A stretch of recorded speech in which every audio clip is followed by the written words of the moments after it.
Thank you very much. It's a pleasure to be here. My first time in New Zealand, but enjoying myself immensely. And it's good to see so many people here. So I'm a pathologist, and when I see a pattern in disease, I automatically start to try and think about mechanism. How can that pathology come about?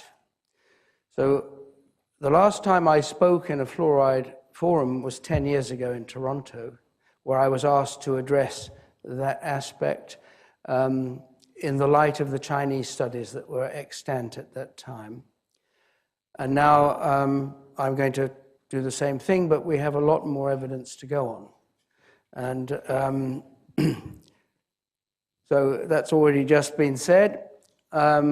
Okay, well, you have a chance to see the ravages of time now. This period of fetal development and infancy is a period of great vulnerability. An infant is not a small adult. The way they deal with chemicals is very different, and the ability to push the developmental process off course in general requires much lower doses of chemicals to achieve that. What we can tolerate as adults is not the same as with the infant, and indeed the fetus. Okay, so just to start with, a little observation. The brain contains around 10 to the power 15 connections. It's a complex organ. And we know that we have genes, and in the human gene there are 25 to 30,000. So it must be clear to you that it's impossible for our genome to specify the body entirely.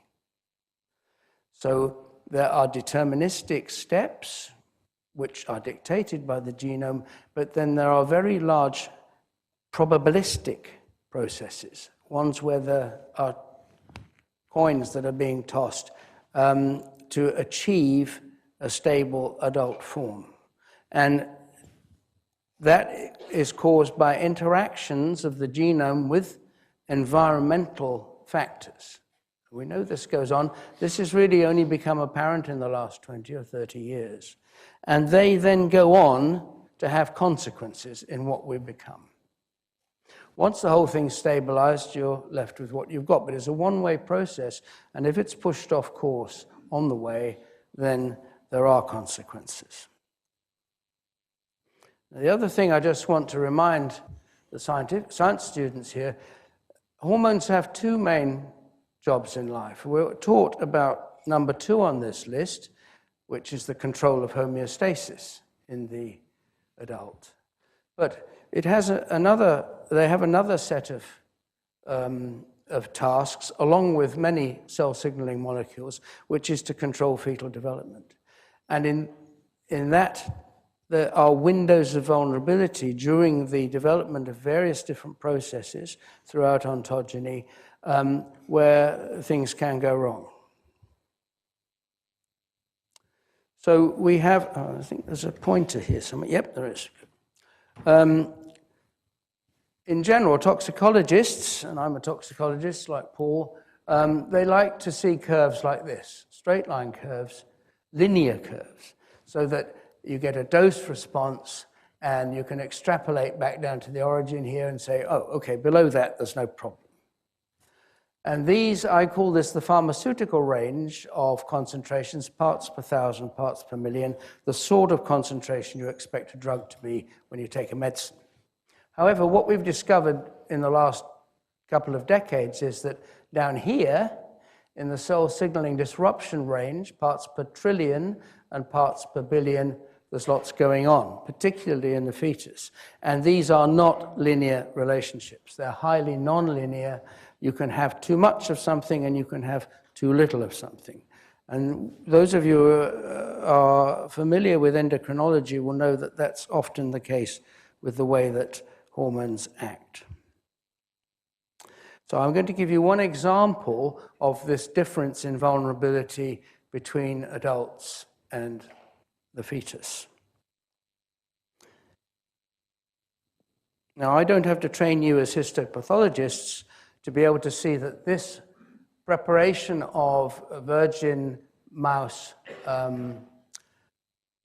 breast is different to this one.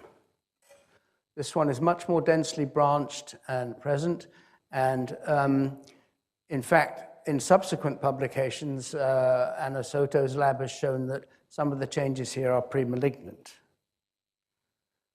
Now, these animals were exposed via their mother while they were developing in the womb to 0.025 micrograms per kilogram per day of a chemical called bisphenol A, which is a known estrogen mimic. This is 200,000 times below the current no effect level or dose for adults. That's based on adult toxicology. Now, I could keep you here for the next 2 or 3 days showing you other examples like this. This is well established. But the amount of insult that you need to push a fetus off course is very much lower, usually 10 to the power 3, lower than you need to have an effect in an adult. This is of strict relevance to what Paul has been saying and what we're going to consider. So now I want to start considering thyroid hormone, because this is part of the mechanism that I'm proposing to you. I'm not mentioned fluoride yet. That comes right at the end. These are just normal physiology. Let's talk about it. So the fetus doesn't produce any thyroid hormone during the first 12 weeks of gestation, the first trimester. And during that time, it is totally reliant on maternal thyroid for its development. But it is crucially important. And we've known for over 100 years, of course, that profound hypothyroidism causes gross brain damage in the form of cretinism associated with dwarfism.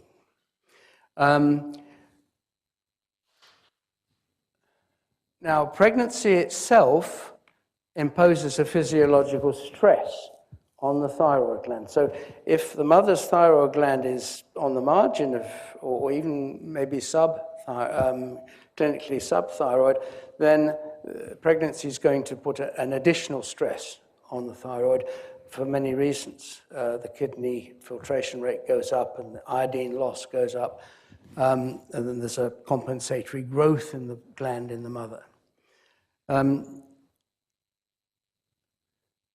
Iodine deficiency, you all know that iodine is required to make thyroid hormone, is a major cause of hypothyroidism. And recent research estimates, for example, in the Republic of Ireland, have shown that around about half of teenage girls are actually they don't have enough iodine in their diet. And that was compared with Northern Ireland, which actually is non-fluoridated, where I come from, and there the rate was 4 to 6%. So iodine deficiency is the thing we have to think about. That was the results there. And then the other thing you can look at is thyroid stimulating hormone, TSH levels. So if you're not producing enough thyroid gland, your TSH levels will go up. So it's a signifier of the fact that there are stresses on the thyroid system. So subclinical hypothyroidism is a problem, and you can see here that in Northern Ireland, on this side of the graph here, you're actually finding percentages of, again, young people who've got this TSH level actually quite high. I mean, if it's above 2 micro international units per liter, these are the percentages. So these are worrying signs that in communities which apparently are free from any problem, there are stresses on the thyroid system. And these are some other, this Otago study showed 15% of women were found to have urinary iodine excretion levels which would be equivalent to an inability to produce enough thyroid hormone. So there are lots of studies out there. Now, iodine is important in this picture. Peter Farrow here, who was the professor of public health at Liverpool University when I was there, did a landmark study where he treated alternate families with an iodine oil or with a placebo, and it returned to study these families for a number of years and concluded that that intervention prevented cretinism. That was one of the landmark studies in this. It's the same Peter Farrow who's on this paper. I published this paper with my group quite a long time ago now, 1991, and it was one of the first studies. At lunchtime, I was giving a lecture in the anatomy department here on stereology, which is a technique I've helped to develop. And it was one of the first studies where we measured the total number of neurons in the neocortex of developing rats, some of whom we made profoundly hypothyroid. And it was what happens is at around birth, the number of nerve cells stabilizes here at about 16 million. But you can see in the normal case, the volume of the neocortex is continuing to rise as the cells start to develop and communicate with each other, and these glial cells, which are the nursemaid cells, start to increase in number. Now, when we made rats profoundly hypothyroid, the mothers, we found no difference in the number of neurons. So the proliferation process was not affected by hypothyroidism, but the development process subsequently was very much affected, and this volume didn't go up as much, and the glial cells didn't go up as much. So it's clear that thyroid hormone is affecting the differentiation rather than the proliferation of nerve cells. Okay, here are some studies that have been done on hypothyroidism in pregnant women and then following up their children. So this is not to do with fluoride. This is purely to do with thyroid function. And in this study by Haddo, they found that there was a difference in IQ between the children. This wasn't statistically significant. But if they took women with untreated hypothyroidism, then you can see there's a 7-point difference in the IQ that is statistically highly significant. And also the number of children scoring 85 or less in this IQ test was 19 in the untreated hypothyroidism group compared to 5 in the control. So clearly hypothyroidism here is a mechanism which causes reduced IQ. But we actually know that. These studies by Pop, he's a Dutch professor, he found something very interesting. When you look at the range of thyroid hormone in people, there's a distribution, but there's a range at the top called the euthyroid range, the normal thyroid range. And what he demonstrated is that women who have children up here at the top of the euthyroid range, their kids are slightly more intelligent than the ones down at the bottom of the euthyroid range. So this is very clearly a highly sensitive mechanism. We know that if you have no thyroid, then you do have a very, very severe brain damage, but it's showing that actually in this upper normal limit, some of these women are probably subclinically hypothyroid, and their children are not quite as intelligent. This was some of the studies from Pop. I better keep moving. I'm running out of time, I think. So now, so far, we haven't mentioned fluoride, but now I'm going to mention it. Does fluoride affect thyroid gland function? Well, it does. And we used to use fluoride, or I didn't, it was before my time as a physician, but women who had acute thyrotoxicosis, they could die of too much thyroid. And doctors had to try and stabilize the thyroid gland so that they could operate on them, take the thyroid gland out, and that could save their life. And what did they do? They gave them a big bolus of fluoride. And that suppressed the thyroid gland, gave them enough time to operate. This was before the advent of more effective drugs. So the question is, you know, we know what a gross dose of iodine does to the, fluoride does to the thyroid gland. What about lower levels? What about lower levels of fluoride? Does that affect thyroid activity? Yes, it does. So in this study here, which has just been is Nature's scientific reports, we find that there are significant levels or reductions in thyroid hormone depending on how much iodine is in the water. And I know that Declan's going to touch on that, and I can give copies of that paper if anybody wants it. This was a study by Steve Peckham. He looked at the levels, 10% of the UK is fluoridated, and he looked at hypothyroidism was significantly raised in the 10% of the UK that is fluoridated as compared to the unfluoridated regions. The incidence of hypothyroidism was found to be almost twice as high in the West Midlands, which is fluoridated, as compared to Greater Manchester, unfluoridated. So that's epidemiological evidence. Right, so what I've tried to do so far is just to say the fetus is very sensitive. Hypothyroidism causes a loss in IQ in infants without fluoride. Fluoride affects the thyroid gland. And these are facts that are all published and known. So I hope you're beginning to see the steps in a mechanism. This is the Scientific Committee on Food Safety in Ireland.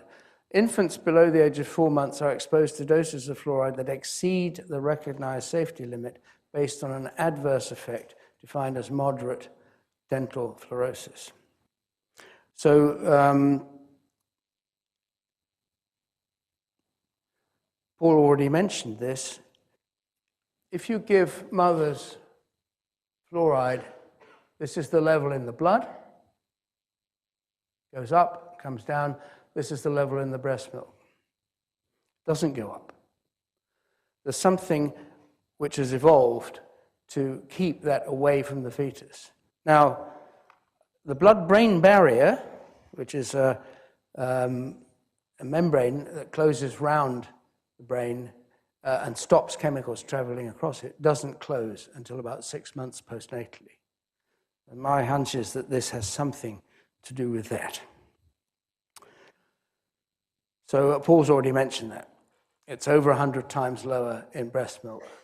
So if you give fluoridated formula milk, you are going to be giving over 100 times higher than the child would get otherwise. So now let's just come back in finishing to some of these studies. Paul has stressed the study that Bashash did. What would you want to see in a study to be able to feel that it's really robust? Well, you'd like it to be longitudinal rather than cross-sectional. The early Chinese studies were cross-sectional, but Bashash is longitudinal. You'd like to see pairwise comparisons of mother and child rather than comparing whole groups, means from whole groups. You'd like to see direct measurement of actual fluoride exposure on each pair, which has been done by urinary excretion, and you'd like a longitudinal follow-up of the offspring. And that's what you have in that study. That is a really robust design. And I just put this here to recapitulate what Paul said. For every 1 milligram per liter increase in the mother's urine fluoride, the children lost on average 5 or 6 IQ points. That's massive. Let's just think why. This was one of the Chinese studies. It shows the shift in IQ downwards for females. This is yang, and this was for males. And what does that mean on a societal level? Well, most people, of course, are in this part of the distribution of intelligence in this case. So this is 260 million population, all right? So in this upper part of the distribution, there are about 6 million people with an IQ of over 130. So these are gifted. They're the sort of people that, go to university. They're the sort of people you need to help to run a society. Down here, you have disadvantaged people who are challenged with an IQ of less than 70. They generally need support. They don't cope well with life in society. So now if you shift, the mean here is 100. If you shift this to the left, this is what you see. So you've had more than halving of the number of gifted people in your population, and you have a more than doubling of the ones who are challenged.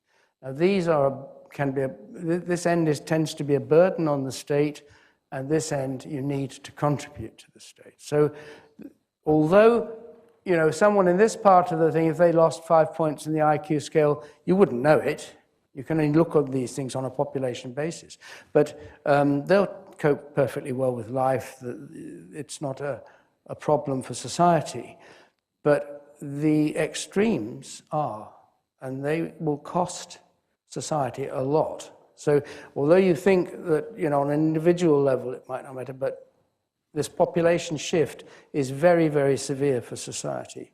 And clearly, intelligence is one of the basic hallmarks of human society, and we should look after it. So just to finish, last week there was a meeting in Ottawa, and a number of papers have been presented there. These are pictures of the screen, so they're not ideal. But if the studies that you've heard about, there's more coming.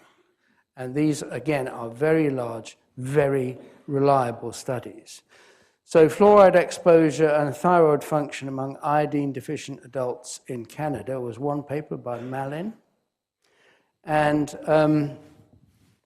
what they have reported is that a 1 milligram per liter increase in urinary fluoride, it's been normalized by the specific gravity, was associated with a 0.35 micro international liter increase in TSH. So that's showing that this is stressing the thyroid system, exactly what we don't want for the developing fetus. Remember, it can't make its own thyroid for the first 3 months. That's probably the most crucial time. Then urinary fluoride levels in pregnant women in Canada. This is in two parts. These are the stars show the cities that were studied. And the mean urinary fluoride in Canadian pregnancy cohort is similar to the level found in pregnant women living in non-endemic fluorosis areas in Mexico City. So here it is. Do you remember that the first criticism, which came out within minutes of the Bashash study from the American Dental Association, said, it's not of relevance in America because it's Mexico. Well, they're wrong. This is the level of fluoride in urine in Canada, and this is the level in Mexico City. This is fluoridated areas. Absolutely the same. Highly relevant. Another study by Bashash, this is a different one now, it was presented last week, prenatal fluoride exposure and symptoms of attention deficit hyperactivity disorder. So, although we're measuring intelligence in infants and children, we would expect, if there is a diffuse encephalopathy or damage to the brain, to see a spectrum of other deficits, and attention deficit hyperactivity disorder is one of them. And there's quite a bit, I think Declan's going to tell you a bit more about that. But the conclusion from that paper is higher levels of prenatal fluoride exposure were associated with higher symptoms of ADHD measured by this test in the offspring of 6 to 12-year-olds. And I think there's another study which mirrors Bashash coming, and it's bigger, and it's performed in Canada, and it finds similar findings. That's going through the publication process. So the FSAI, this Irish body, said the precautionary principle should apply and recommends that infant formula should not be reconstituted with fluoridated tap water.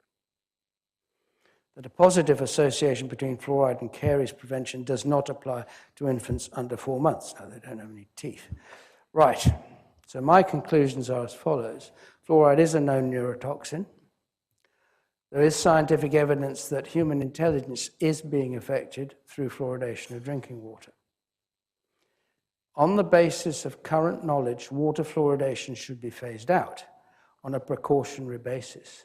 In the meantime, women considering becoming pregnant should avoid drinking fluoridated tap water or, subsequently, feeding babies with infant formula made up from fluoridated tap water. Thank you very much.